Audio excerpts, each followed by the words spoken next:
like codify how to start the episodes? So I think what we do is we turn on the microphone, we start recording, and then we talk. But it's like it's hard to do. I'll go if I don't have to talk. Yeah, I'll go if I don't have to talk.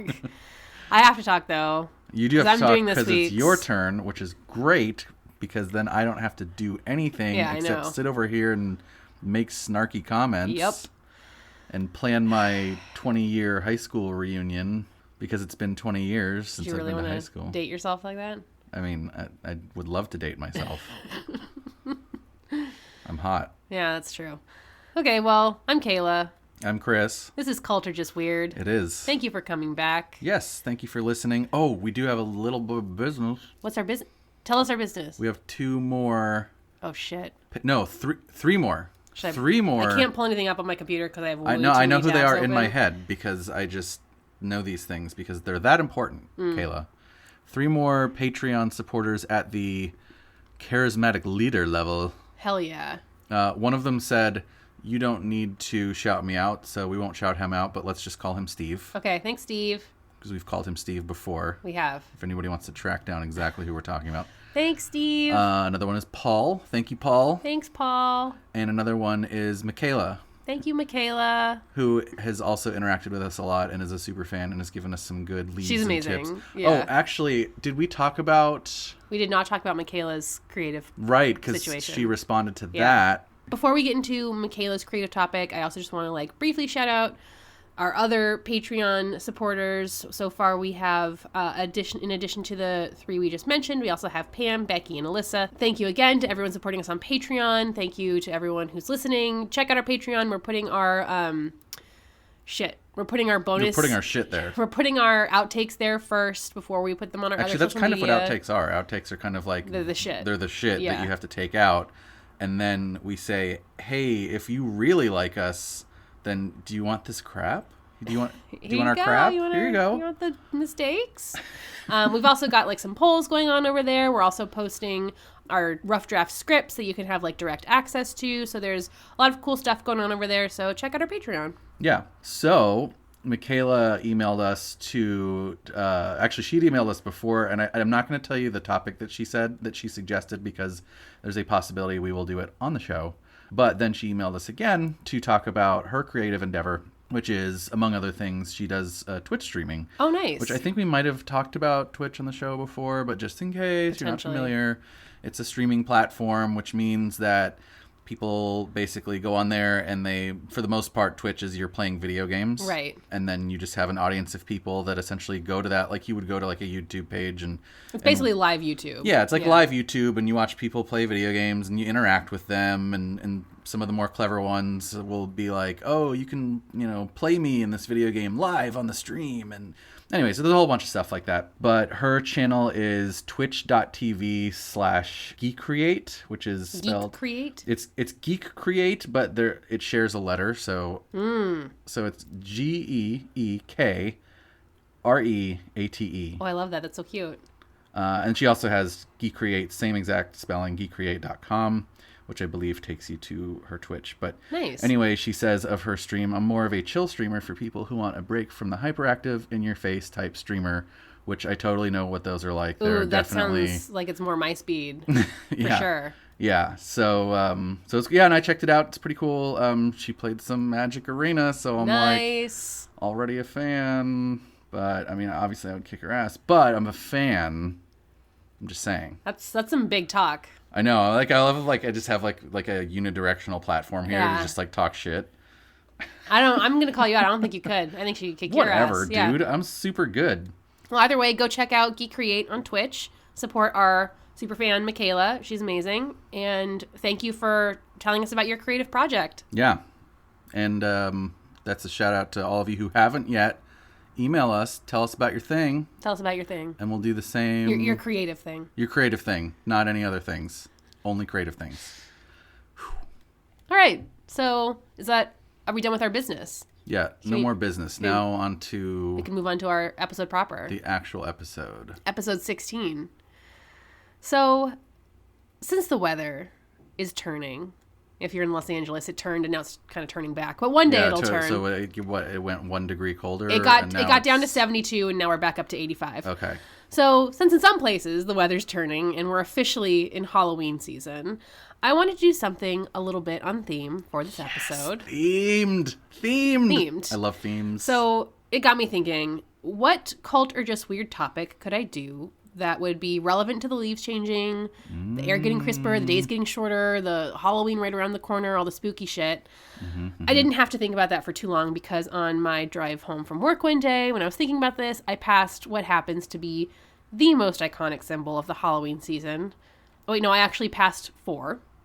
Reese's Peanut Butter Cup. I passed 4 Reese's Peanut Butter Cups. Here you go. No, I am talking about, of course, the true harbinger of fall/spooky season, Spirit Halloween stores. Oh, actually, yeah. You know what I'm talking about. Yeah. That's how you know it's fall. Exactly. In places where the leaves don't change. Right. I'll go ahead and say right now that this one is going to be a 2-parter. First, we'll discuss the history and backdrop of Spirit Halloween and set the stage. And next episode, we'll get into the nitty-gritty details of the stores themselves and whatever weirdness that goes along with that. Awesome. 2-parters are mathematically twice as good as 1-parters. I believe you. Yeah. Is that how math works? That's how math works. Thanks for teaching me math. It's just science. Is it math or is it science? It's both. Science. It's math science. It's science. It's My STEM. favorite topic in school. It's STEAM now, bitch. Yeah, I know. Okay, back to the topic at hand. Those temporary Halloween megastore pop-ups that seemingly show up overnight and then vanish as quickly as they came. You and I have been to one once. Yeah. And I've always felt something a little spooky or unsettling about these strange stores. How are they so, like Brigadoon? How do they... I literally, in my script, I said these are Halloween Brigadoons. Yeah, how do they do that? It seems really weird to me, and maybe there's something more to it. So let's dive in and figure it out. But maybe some of our listeners don't know what Brigadoon is. So Brigadoon is just like a legendary city that like appears sometimes and then vanishes, and I think it's like Shangri-La too. Doesn't Shangri-La do that? Okay. What? This is how I know I did not marry a theater kid. Brigadoon. Oh my God. Is a musical. Oh. And the premise of the musical. Are you gonna cut this part where I sound dumb? No. Oh. This is my deep cut theater kid knowledge. It's not necessarily everyone's knowledge. I also saw Brigadoon the musical once. It was honestly, that's when I kind of started figuring out that I needed to wear glasses because my family was talking about like how great the acting was, and I was like, how can you tell? You can't see their faces. Oh my God. Brigadoon is a musical. It's about 2 tourists that are touristing around Scotland, and they stumble upon the legendary town of Brigadoon, which only appears once every 100 years, and one of the tourists falls in love with a girl, Fiona, who lives in Brigadoon, and that's what the show's about. That's a mistake. Yeah. So Spirit Halloween stores are like that. They show up, and then they're gone. Yeah. Vanish out of thin air, and then they're gone. Sorry, one more aside. You've been referencing Brigadoon to me since... basically we got together, which was like 10 years ago. Yeah. Wait, I have? Yeah. Oh, all the time. Really? Yeah, like every week. Oh, okay. It feels like, I mean, that's an exaggeration, but a lot. And this is like, I literally, until just now, I never knew that it was a play. I just was like, oh, okay, it sounds like it's just like, I literally... Shangri-La or another... I Googled Brigadoon because I wanted to see if the play was like based on anything, and it doesn't look like it. It looks like the concept of Brigadoon is specific to the play. It was adapted into a film. But if any of our listeners know if Brigadoon, the play/film, was based on some sort of like Scottish legend, please let us know, because I would really like to know that. Yeah. Why are you Googling Shangri-La? Because I want to make sure, I don't know if I'm doing the... No, Shangri-La's like a utopia, right? It's a utopia, but I don't know if it's like comes in and out of existence. Oh, I don't know if Brigadoon's a utopia. I think it's just a regular town. I mean, are you going to use this for the podcast? Because we're like literally almost done. Yeah, I just don't want to say something wrong is the thing. It's okay to say something wrong. Okay, so I'm just going to correct it real quick. Okay, so actually, sorry, just as we were talking, I just looked up Shangri-La, and it's like a legendary utopia sort of, valley city place. But I don't think it has the whole, like, it comes into existence and then vanishes and then I don't think so for 10 years you've been wrong about both Brigadoon and Shangri-La. Yeah, but I know that there's other examples of that. I just can't think of them. So Probably. I'm going to come back later, maybe next episode, with a list of examples. I know there's a magic card, speaking of magic, that references shit like that, but nobody will know what it is. So I'm going to try to get some real ones. I'm really glad that after 10 years of our relationship, 11 technically, that I finally was able to explain Brigadoon to you. Yeah. Yeah. Well, I mean, I got it from context. But anyway. Well, since the Halloween Brigadoons only show up for a small portion of the year and then disappear, I figure before we get into the meat of the episode and really peel back the layers, you and I should probably go visit one real quick. Ooh, yeah. Oh, can we use our new microphones? Yes. Our portable travel whatever microphones? Yes. Sweet. Let's do it. All right. Halloween let's go. spirit. Spirit Halloween.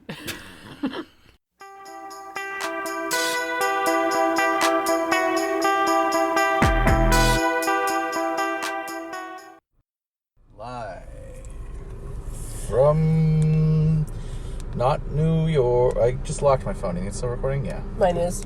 So we are on our way to the Spirit Halloween store. We're going to figure out if it's a cult or if it's just weird.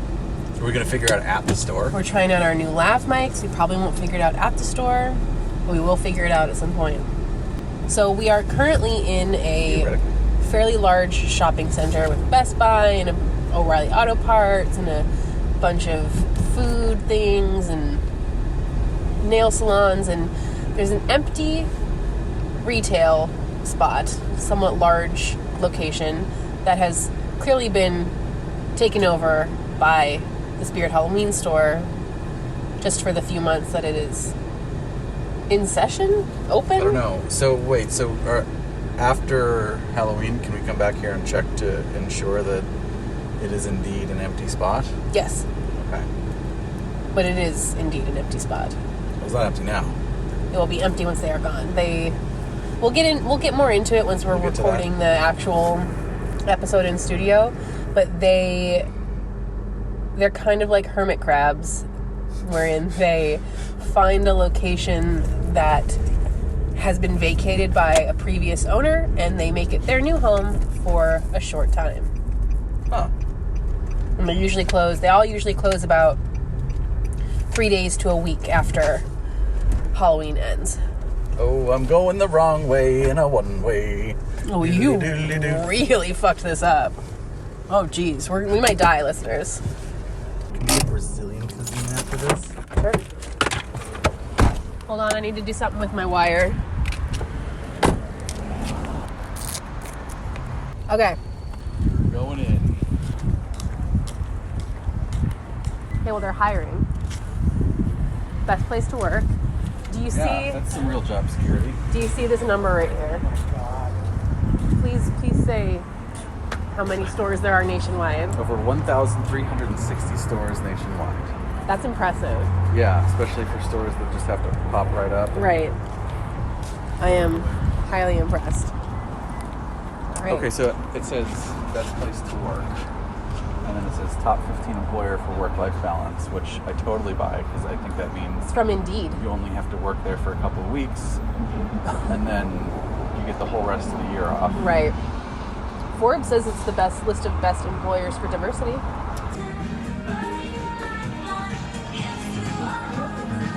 Excellent. Good soundtrack. Okay, the thing that I want to know,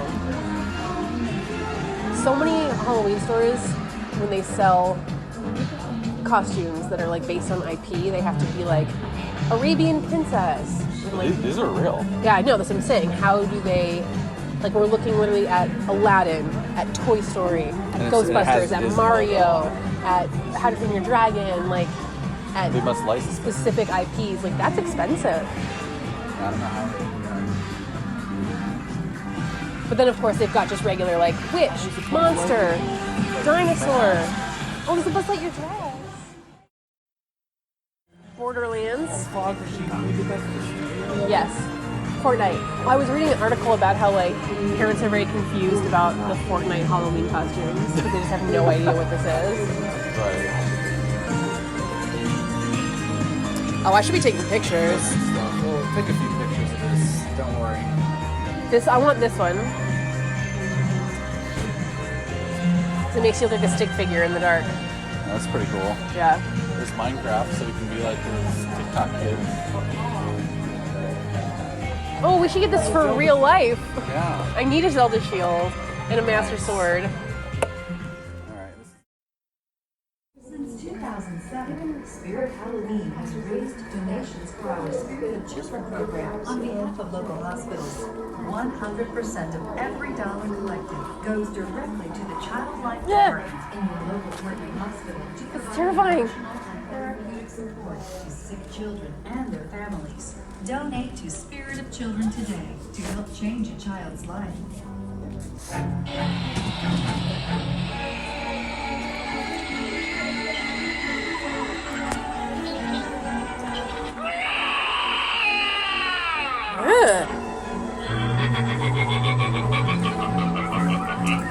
right. So. Oh my god, that's terrifying. Oh, that was really scary. Oh my god, they've got Riverdale. Why is Costumes. Cat in the Hat in the adult section? This is for an adult to wear. Oh, I thought it meant like adult. No, like for adults to wear.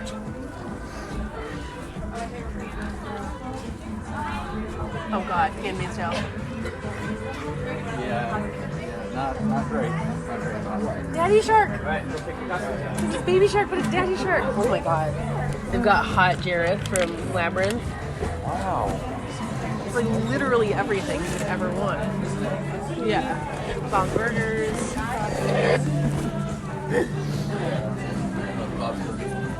Yeah.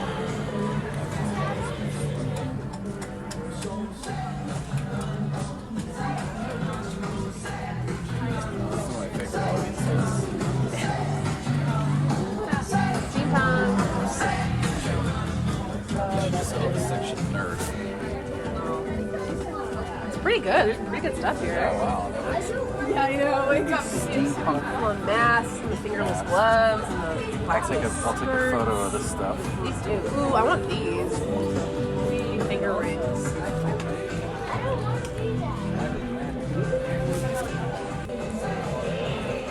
There's the adult stuff. It's not really adult stuff. It's just stockings. A bunch of sexy legs. It's just stockings. Oh my god.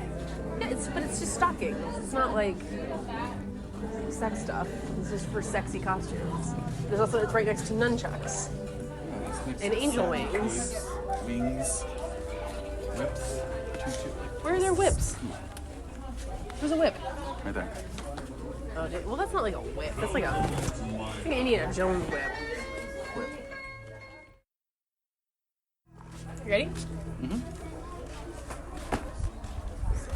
Yeah, we're going to see it.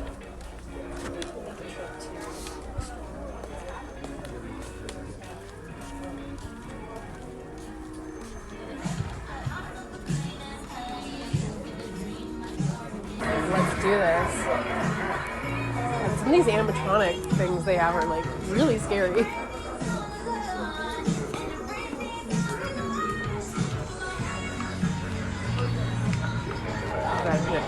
Yeah, that's good. All right. There's our car.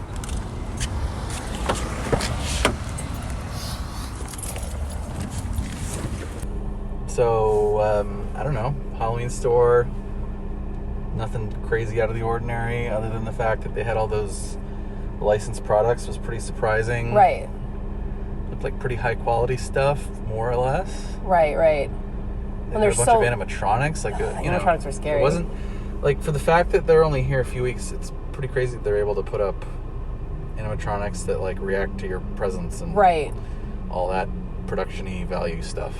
I just like how it was very interesting how there's like kind of statistics everywhere. Like the fact that you walk in and it's like we have this many stores and our employees are treated this well, and then this is how much money we've donated to our organization, which is an incredible organization, Spirit of Children. We'll talk about it more when we get back in studio, but it's basically a charity where Spirit Halloween stores go to hospitals where children with illnesses live, decorate the hospitals, make them all Halloween-y, and then they can like show off their costumes, do trick-or-treating while still living it's like they in can the hospital. experience Halloween even if they're not able to leave the hospital.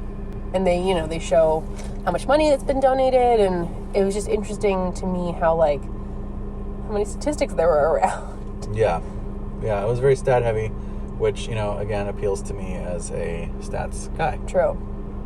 It's like when you did the census for the tulpas. Right. You did enjoy that. So yeah, it's a store. It's weird to know that he's only been here for like a month, and it'll be gone. When do they is it like the beginning of September? Middle of August. Middle of August. Oh, so they're for middle of people August who is when like they to start Halloween yeah. early. Well, jeez. we'll talk more about how their business flow works when we get back in studio. So, ooh, business flow. If you're ready to go, let's do it. Last time we talked about life insurance. This time we're talking about business flow. Maybe we'll do another MLM episode with another economics lesson. I'm telling you, the moral of this podcast is that capitalism is a cult. Kind of, yeah. All right, back to the studio. Let's do it.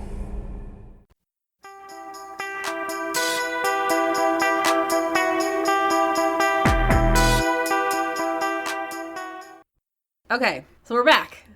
Yeah, we are. From our venture out into the world. Hello. Out into the Spirit Halloween store. It's good to be back. So it was an enjoyable experience. It's a very fun store. They have, fun, interactive displays, I guess you'd call them, with like their big animatronics. Yeah. It's fun to look at all the costumes. There's kids running around. But knowing that it's like in an old abandoned retail space, knowing that it's only there for 3 months out of the year, like, it's not a typical retail experience. No, I'll say, so the things that stuck out to me were, one, all the licensed material. That was like crazy how much licensed material they had. Right, especially with hardcore stuff. So many other Halloween stores. Like, if you want to buy a Mario costume, it's called like Italian Mushroom Man, or like right. If you want to be a Fortnite character, it's like Dancing Video Game Guy. Right, or if it's Aladdin, it's like Arabian Princess. Right. But everything there was like, and all of those things too, like not just Disney, but also Nintendo, also Fortnite. I mean, that's a lot of licensors. Borderlands, bunch of other shit. Yeah. TV shows, like there was The Office stuff, there was Bob's Burgers. It was crazy. It was all over the place. It was amazing. Stranger Things. Yeah. Stranger Things. Anyway, that's number one. Number two, to me, was those interactive thingies that they had set up, like all the, walk in front of this skeleton and its eyes glow red and it screams at you, right? Or the crazy Cujo dog that that jumped out of the thing. So those are the things that stood out to me. And that was actually kind of like, we'll get into it more later, but the store that we went to was actually kind of low key in terms of their like interactivity and animatronics. Really? A lot of Spirit Halloween stores will actually set up like almost like haunted houses to walk through to like demonstrate and showcase their products. Like, and some of them will have as many as like 4 or 5 like in one store. That's crazy, because you would expect with something that's only there, 2 months or 3 months or whatever out of the year, you'd expect it to be just kind of like, hey, here's some hats. Right. Here's a hat and some candy. Bye. A part of their business model is like making the shopping experience actually an experience and not just like, I'm going into the store and just grabbing something. It's That's like definitely you're what it felt supposed to go in and have fun. That's definitely what it felt like. I even read like one, and again, we'll get into it more later, but I even read like one blog post of somebody who likes Spirit Halloween stores basically saying like, I actually think that they could charge like a small entrance fee into some of these stores. No shit. Yeah, because they get so interactive. Wow. Yeah. Not this one. This one was great, but it wasn't like a haunted house. Yeah. You know what I was thinking too? Because we're saying like, oh, it's weird that it's only there for a few months. Right. Is that weirder, or would it be weirder to have a Halloween store that was selling items in February? I think that would also be weird. I think the least weird situation would be like going to Target and they have Halloween stuff out during Halloween time rather than like pop-up stores. Or maybe it's just like holiday store and they rotate their offerings. That would be pretty cool. I don't know why that isn't a thing. I don't know. Let's start it. They also, Let's stop recording right now to start them. All right. Bye, everyone. You can buy Spirit Halloween products year-round. They have a year-round presence online. Oh, right. The internet's. Yeah. Right. So, are we ready to dive in? Oh, I'm diving. I think that it's actually really important that we went and visited a Spirit Halloween location because the locations themselves are the crux of the business and are basically going to be the crux of this podcast. So let me explain by going way back to the beginning. my research comes from a number of thorough articles from Forbes, Vox, Mental Floss, Bloomberg, Atlas Obscura, Medium, Spirit Halloween's own website, and various forums across the internet providing anecdotal experiences from people who enjoy Spirit Halloween or who have worked at Spirit Halloween. So it's probably important, for international listeners who may not know what the hell we're talking about. Let's define our terms. Spirit Halloween is a pop-up retail store that operates across the U.S. and Canada for 3 months out of the year, selling inventory focused on the holiday of Halloween. They generally open up, like we mentioned, in the middle of August, and they close often November 1st. Halloween is October 31st. Mm-hmm. So Spirit Halloween didn't actually start as a Halloween store. What? No. Then why do they call it Spirit Halloween? We'll get to it. It actually started out in the early 80s as Spirit Women's Discount Apparel, a low-cost women's clothing store operating in Castro Valley, California. And that's kind of up near San Francisco. Okay, so that's so funny because I assumed that Spirit Halloween was either like, spirits, like ghosts. Right. Or it was just like the spirit of the holiday. Right. Nope, it was just what is it? A nod of the cap to the original name of the store. So Spirit Women's Discount Apparel was the first entrepreneurial endeavor from Joe Marver, a businessman who has since moved on to other projects. In 1982, Joe became frustrated over his lack of business at his store, especially in comparison to the sales the costume shop next to his experienced during the Halloween season. Marver's quoted as saying, quote, "I used to drool at the business he'd do at Halloween." So it's like Joe Marver is very much, he loves being a businessman and he loves like entrepreneurial stuff, and he loves like he's not necessarily a huge Halloween fan. He's a huge like making money doing a good business fan. Right. But if he's going to drool, whereas a normal person might just get a napkin, right, he is going to start a business or change a business model. He's going to collect that drool and turn it into something. That's right. That's the American dream. Well, he truly is the American dream. He took, instead of like, being frustrated, he decided to take inspiration from his competitor. And in October 1983, he put his dresses and regular inventory back into storage and instead stocked his store with costumes and superhero masks. Awesome. He plus one it. That's what we'd say in 2019. He plus one it. What does that mean? That means you copy somebody else, but you do it like a little bit better. Oh, gotcha. Okay. It's like Blizzard's entire business. Yeah. Sorry, we won't put that in. Sorry. No, we can. I mean, that is their business model. B, it's like something that games do a lot. They also refer to things called fast follow. So like find something that's something that got super successful and then like try to follow it up quickly with something slightly better. Gotcha. It's also a marketing term. You see here thrown around by marketing guys a lot. Like, ooh, I like that idea. That you really plus one that, Bob. Is it plus one or plus one? Blah, blah, blah.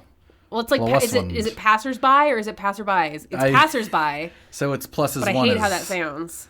Pluses. Either way, Joe Marver plus one his competitor, and it worked. Like, this shift in his business practices made a ton of money in that short time, and so he decided to double down. The following year, he grabbed some retail space that was available at a local mall and opened the first official Spirit Halloween pop-up shop. So he plus one, then he doubled. So, yes. Okay, so that's plus times 2. So he three'd it. Okay. Yeah.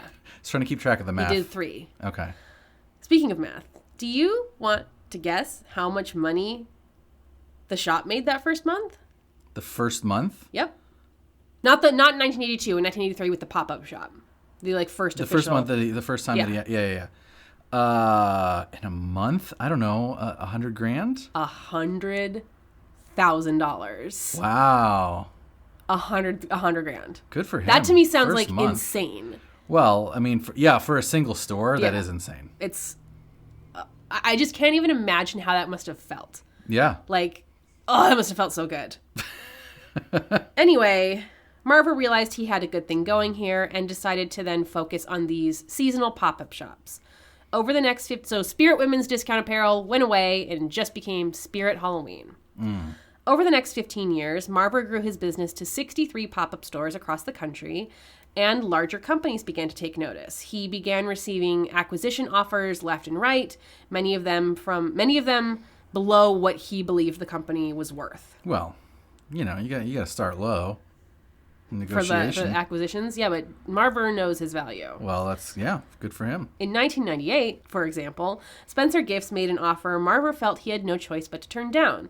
Quote, "They didn't want to come up with what I was asking." Do we have a figure? We don't. Oh. Yeah, I know. I looked. That's a shame. I was hoping it was be like, it was like $15. It was $15. Yeah. Glad he turned it down because just a year later, Marver ran into an exec from Spencer Gifts at a party supply trade show in New York, and the two got to talking. Eventually, Marver accepted a limousine ride from him to Spencer's headquarters in the greatest city in the world, Reno. Egg Harbor Township, New Jersey. Wait, what? Egg Harbor Township, New Jersey. Egg Harbor Egg. Township? EGG. Egg Harbor. Is the harbor shaped like an egg, or does it contain eggs? God only knows. Probably has fish eggs. Potentially, yeah.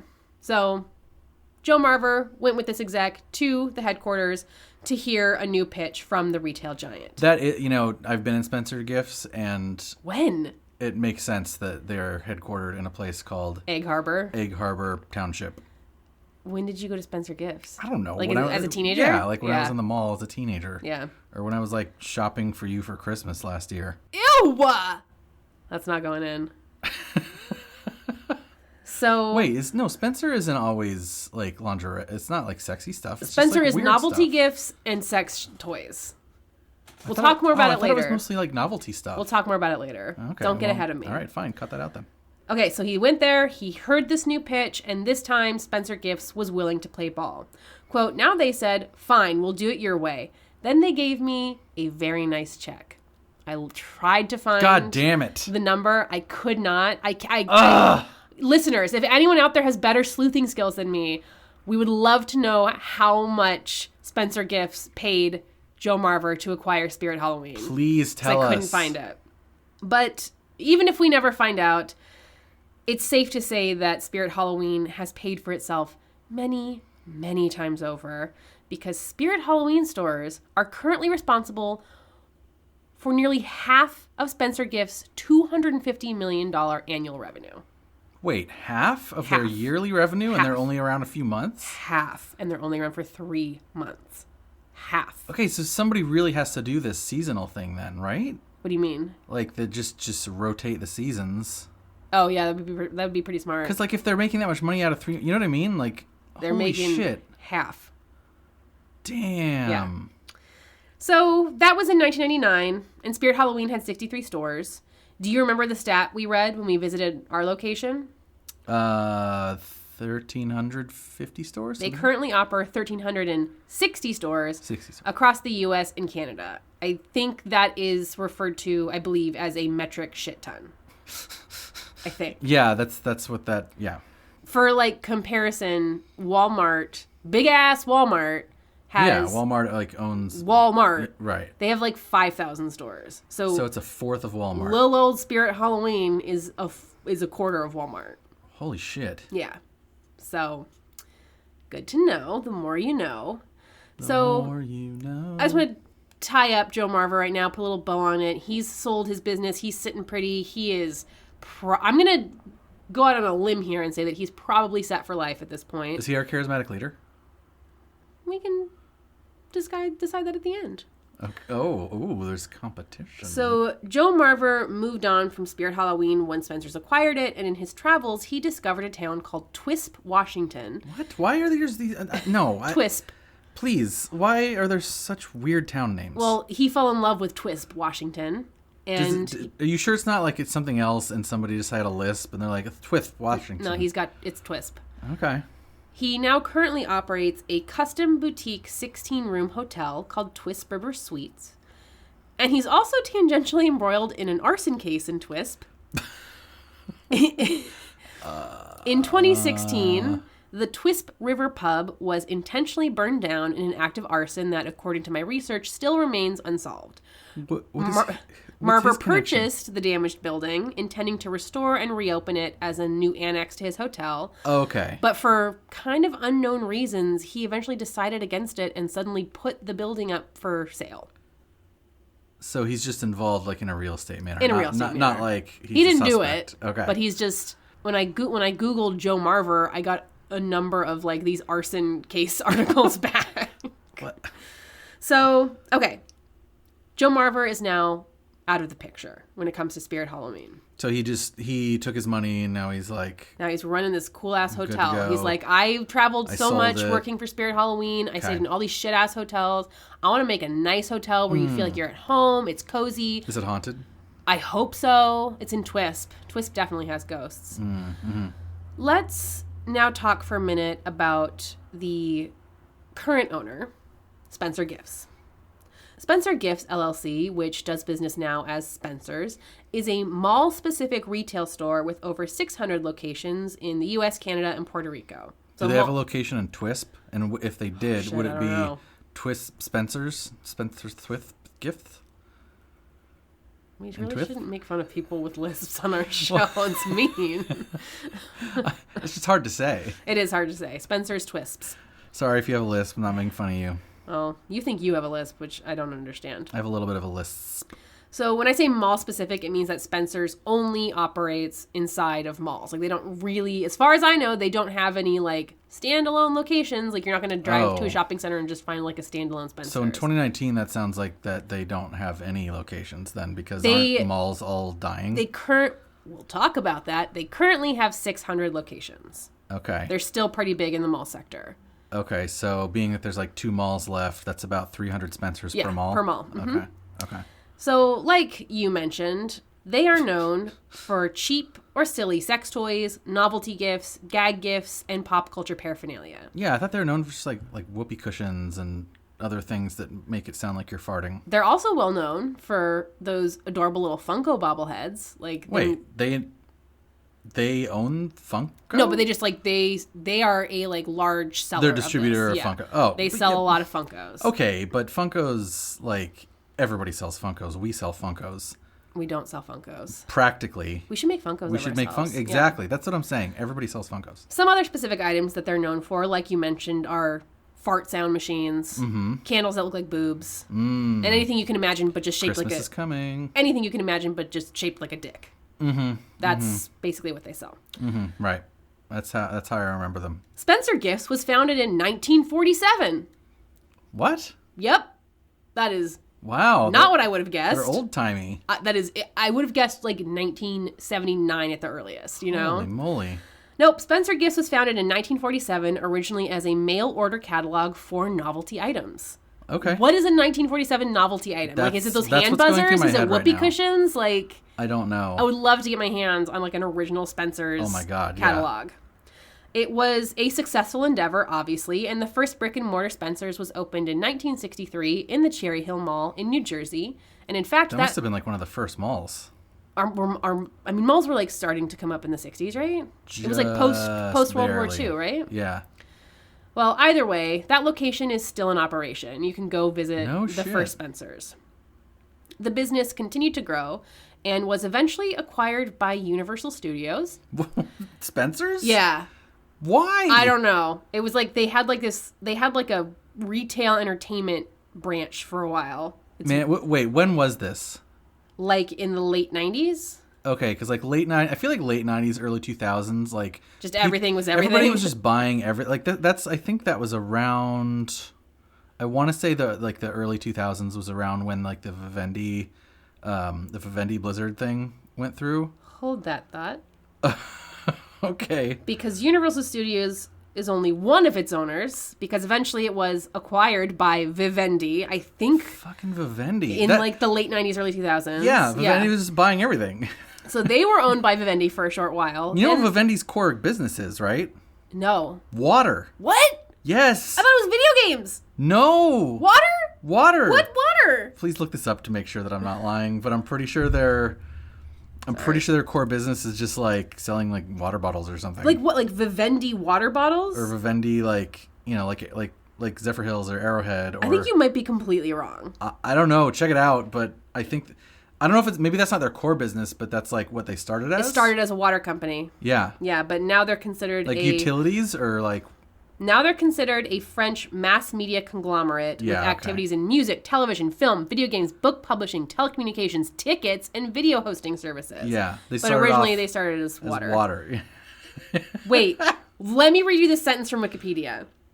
On December 14th, 1853, a water company named something in French, Compagnie Générale des Eaux, which I think O is water. Oh, it's water, yeah. Was created by an imperial decree of Napoleon III.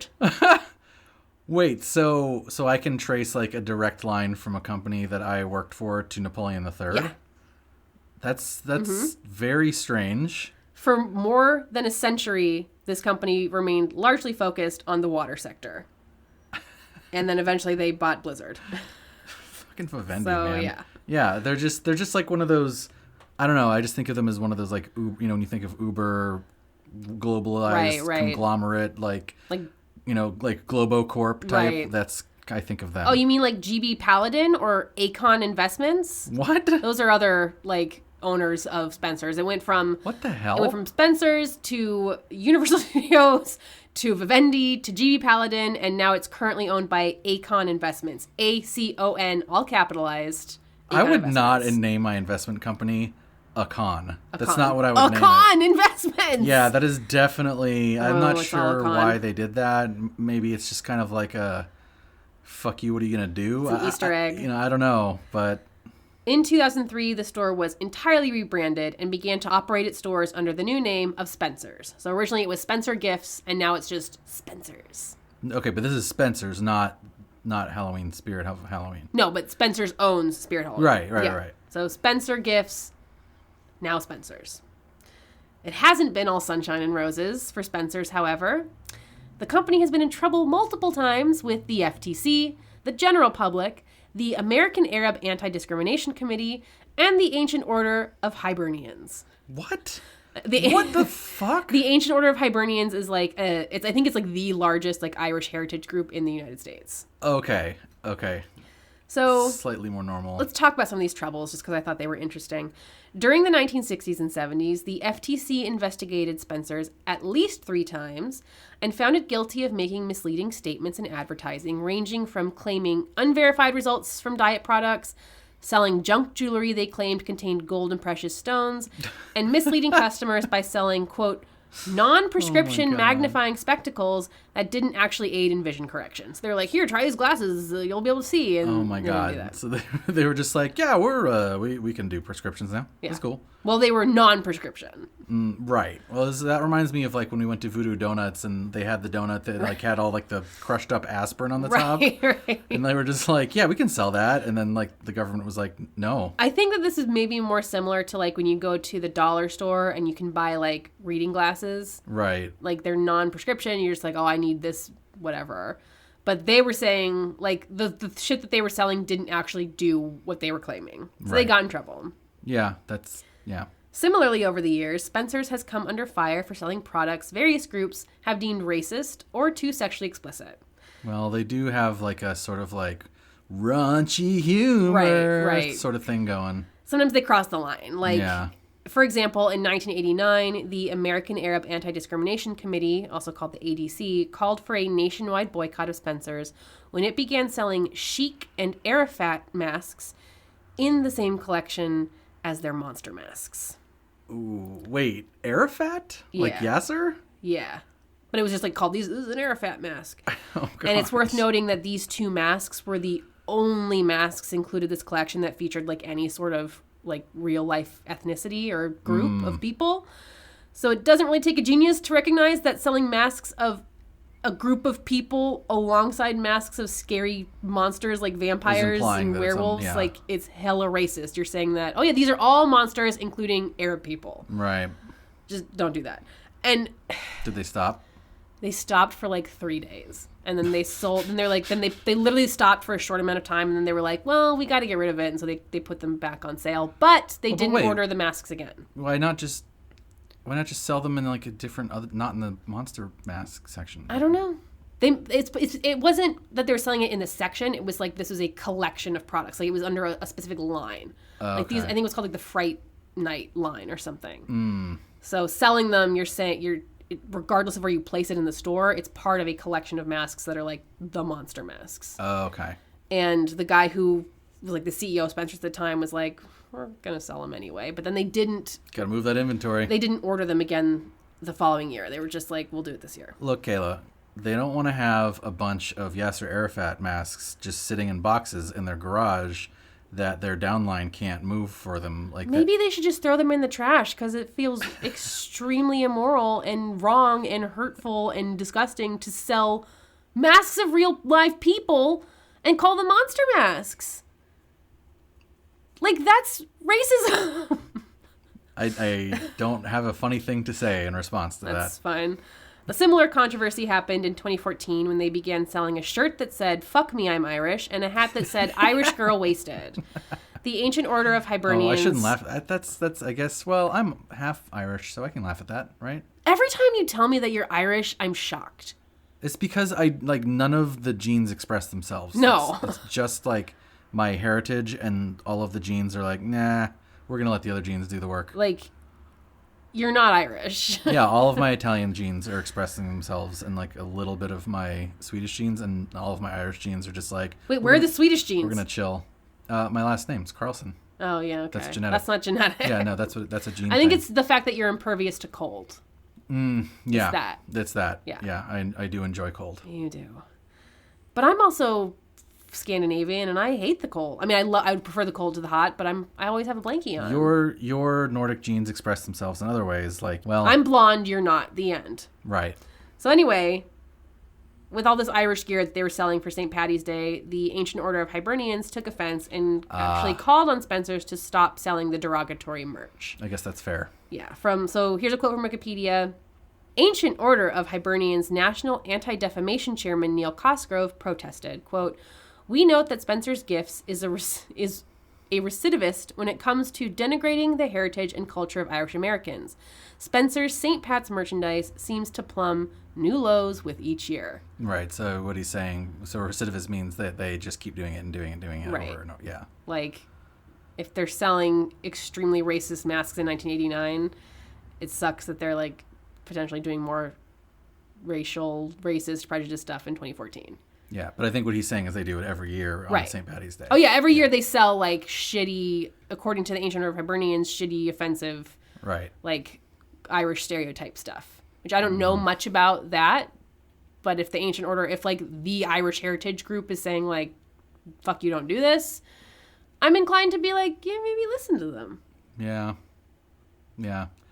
It's kind of funny, but yeah. Well, I think that maybe something like Irish Girl Wasted isn't funny if we're talking about a group I guess it's that, also like, pretty lazy. potentially joke. has, like, Right. alcoholism problems or, like, like there's definitely that a good point. stereotype that I don't know if it's true or not, but there's definitely that stereotype that's maybe been harmful to that group Right. of people. And it's also like the laziest joke in the world. Like, Yeah. oh, Irish people. Oh, you know what's true about Irish people? Oh, Right. drunk. Yeah. So don't be lazy. Yeah. If it's lazy, it's bad.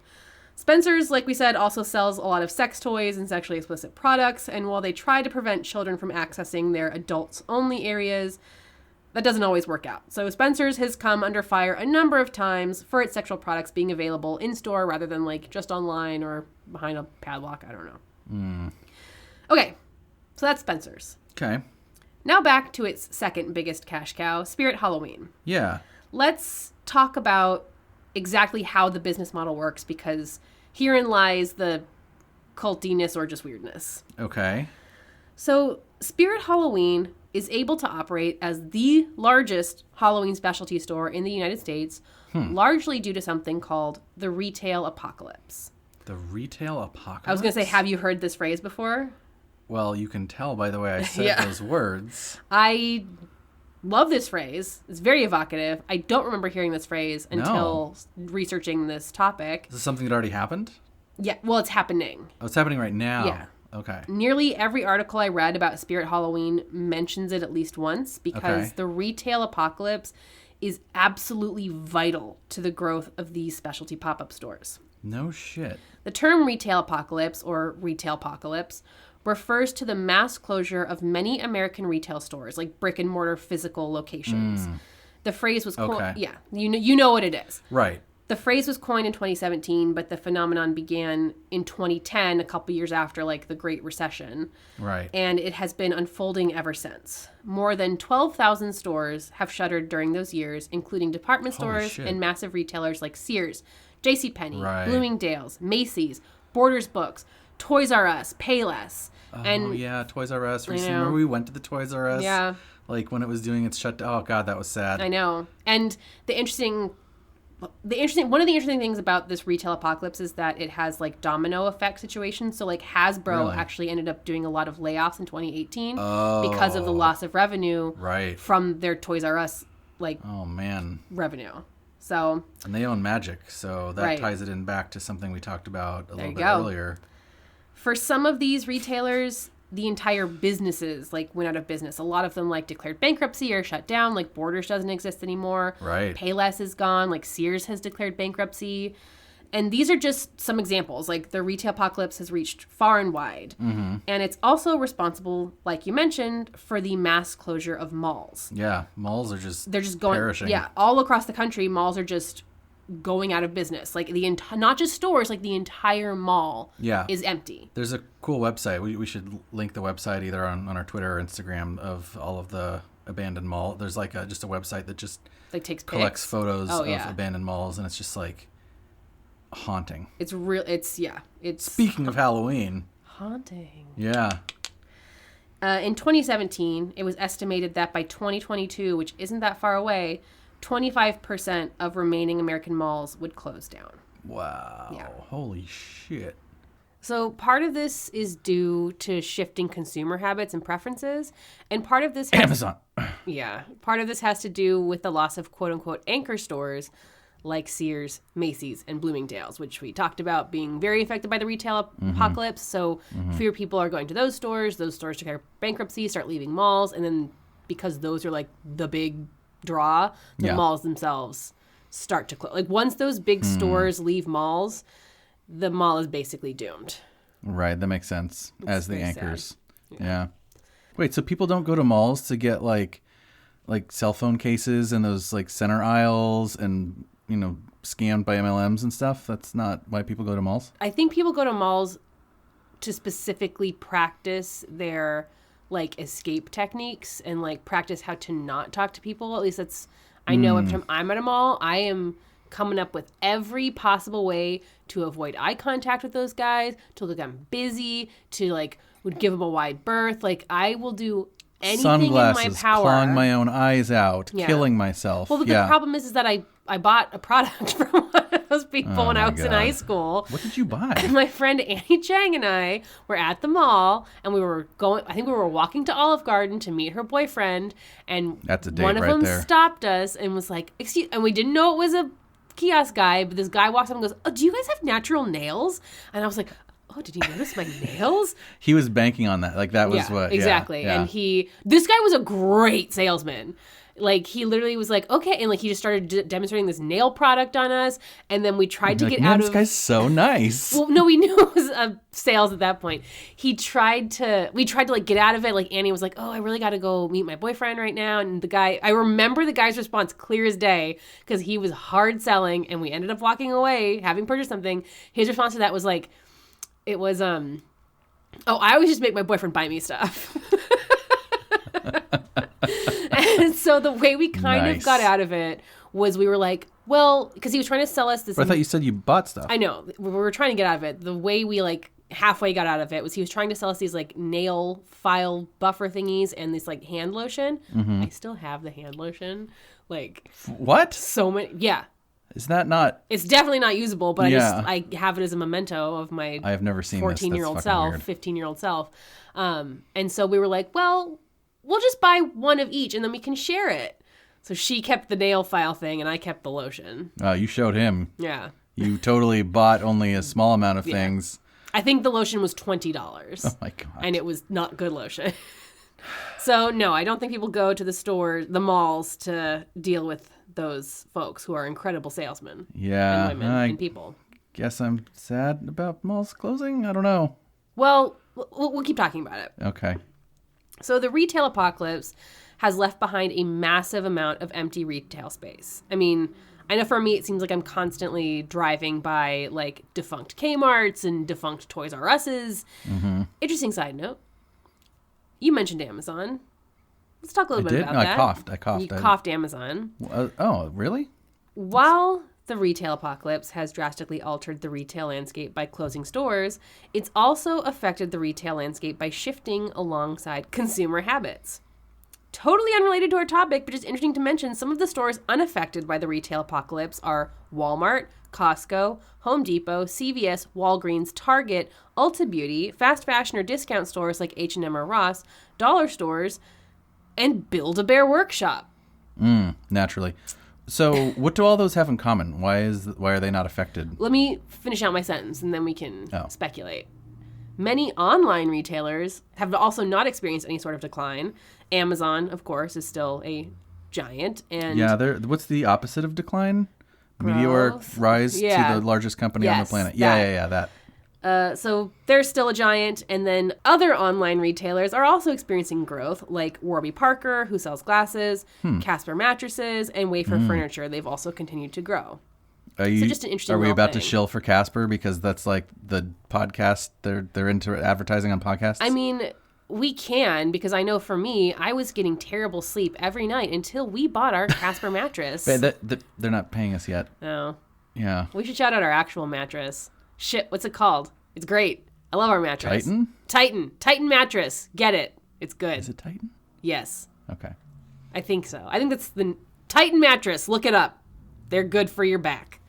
Okay. So what do you think are some similar... I don't have like an answer to this, but like what are some similarities do you think for these stores that haven't been affected by the retail apocalypse? It's tough to say. To me, it just feels like it's a situation where all of those stores are places that you want to physically browse the items. Like you want to pick them up and put them down and whatever. Maybe that doesn't apply to big box like Walmart and Target, but I think for that it's probably certainly just cost. Like all of the stores we talked about outside of like Home Depot, like Walmart, cheap, Costco, cheap, CVS, Walgreens, Target, Ulta, fast fashion, dollar stores, like cheap. People can continue to like and spend people feel money like they're there. getting value by buying in bulk and all that stuff. Plus, Costco has the delicious pizza. They got the pizza, they got the hot dogs. The only one that really stands out... And the samples. The samples, you can make a meal out of those samples.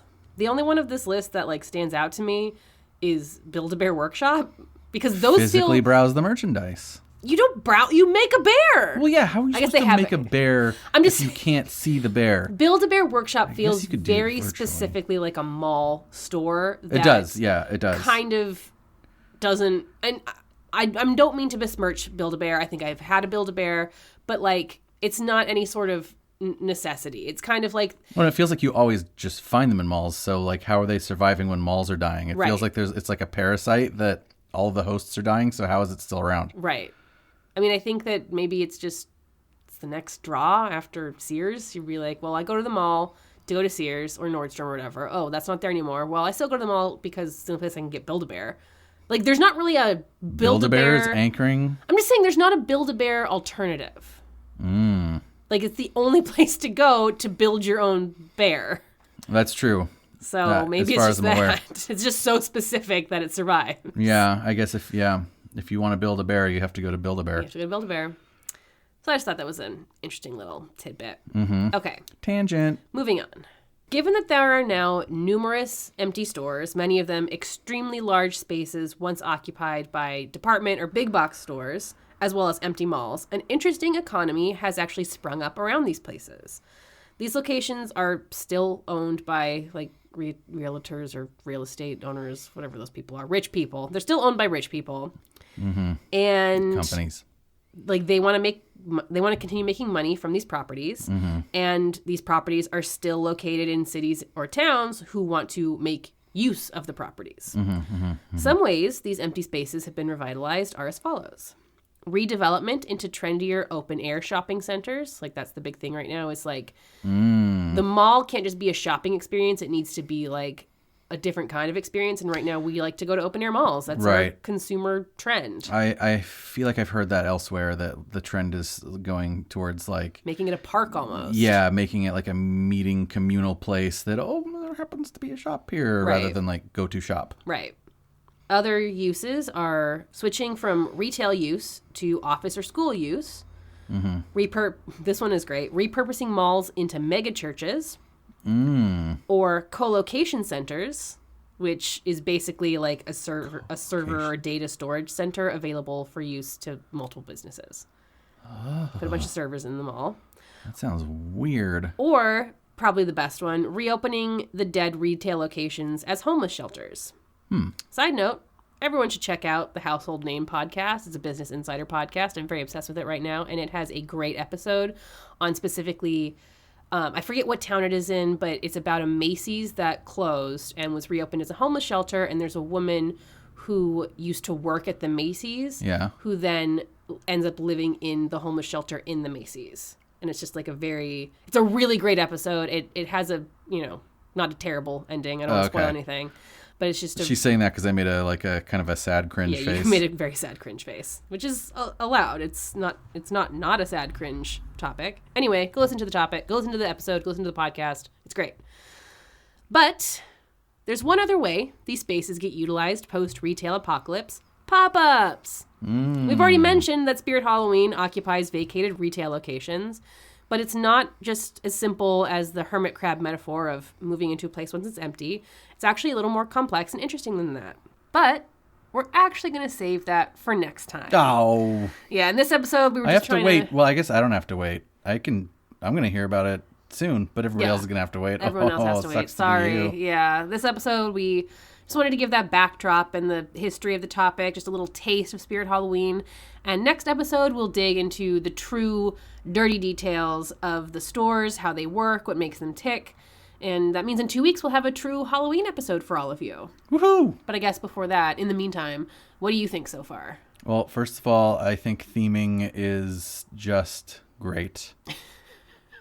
Theming is so important. It's like number 2 after schisms to know that you're real. Schisms first, theme second. Are you asking me what I think about Spirit Halloween? Yeah. Oh, well, I mean, we're not going to do the judgment on this episode, right? That's going to be next episode? That's going to be next episode, but just like, what are you thinking so far? Well, I mean, I don't want to spoil my thoughts, but I'm not feeling the cult thing, but I'm definitely feeling the weird thing. Okay. And the retail apocalypse. The apocalypse. Yeah. That was really actually quite fascinating and made a lot of sense. I know, right? It was like, I guess it's stuff that we all just kind of like know, but hearing the details of it was like, and also having the name is like pretty baller. Right. So the fact that Spirit Halloween is sort of a vulture of the retail apocalypse. Right. Maybe vulture's not the best word, but it's the first one I thought of. Like, what's a positive vulture? I guess vultures are positive, though. They are, actually. Yeah. They form an important part of the ecosystem. You know why they get a bad rap?